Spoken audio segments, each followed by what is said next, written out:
Hello happy father's day అండి.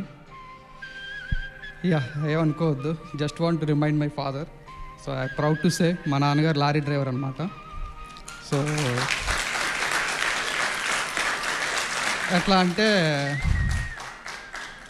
నేను ఆయన డ్యూటీలకి వెళ్తూ ఉండేవాళ్ళు.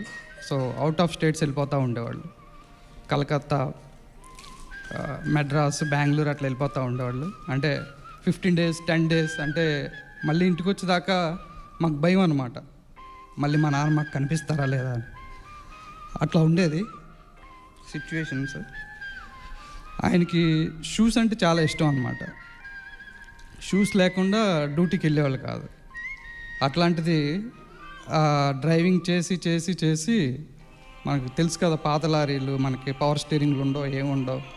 సో ఇంజిన్ దగ్గర అలా కాళ్ళు ఉండటం ఒక కాలు బాగా వాసిపోయింది, ఇన్ఫెక్షన్ వచ్చేసింది. ఆఖరికి ఆయనకి వేసుకోవడానికి చెప్పులు కూడా దొరకలేదు ఆ సైజు. సో అట్లా చాలా జ్ఞాపకాలు ఉన్నాయి. సో లాస్ట్కి ఎట్లా అంటే ఇంకా యాక్సిడెంట్లు అవ్వటం, లేదంటే దొంగలు కట్టేయటం, లారీని హైజాక్ చేసి తీసుకెళ్ళిపోవడం, ఎప్పుడు భయంగానే ఉండేది. మళ్ళీ అసలు ఎప్పుడు వస్తారు, ఎలా వస్తారు. సో రాగానే మా నాన్నగారి టవల్ మాకు బాగా గుర్తనమాట. సేమ్ ఇప్పుడు ఈ లుంగి కానీ షర్ట్ కానీ ఇది మా నాన్నగారిదే, నేను అలా దాచుకున్నాను. ఈవెన్ 2019లో సో మరి ఎందుకో నాకు దేవుడు అట్లా ఆయనకి హెల్త్ బాగోకపోతే వెళ్ళాను అనమాట ఇండియాకి. సో నాకు తెలిసి హాస్పిటల్లో ఉన్నారు, ఆయనకి చాలా కాంప్లికేటెడ్ ఇష్యూస్ ఉన్నాయి. సో ఒక 1 month స్పెండ్ చేశాను. ఆయన ఏంటి, అరే నువ్వు రోజు ఆఫీస్కి వెళ్ళిపోతే నీ బేటా పోతుంది, నీ డబ్బులు పోతాయి, నాకు బాగానే ఉంది, నువ్వు వెళ్ళిపో అనేవాడు. ఆయన అలా వదిలి రావడానికి నాకు ఇష్టం అవ్వలేదు.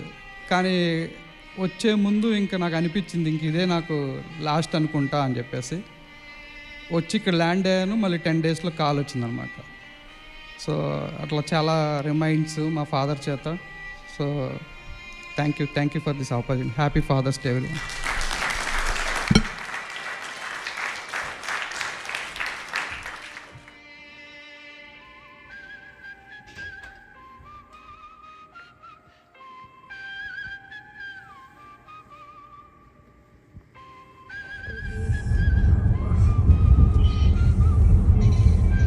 లెఫ్ట్ గా రైట్ గా చాలా ఆడతలేదు అసలు హిందీలో అసలు. వీడియో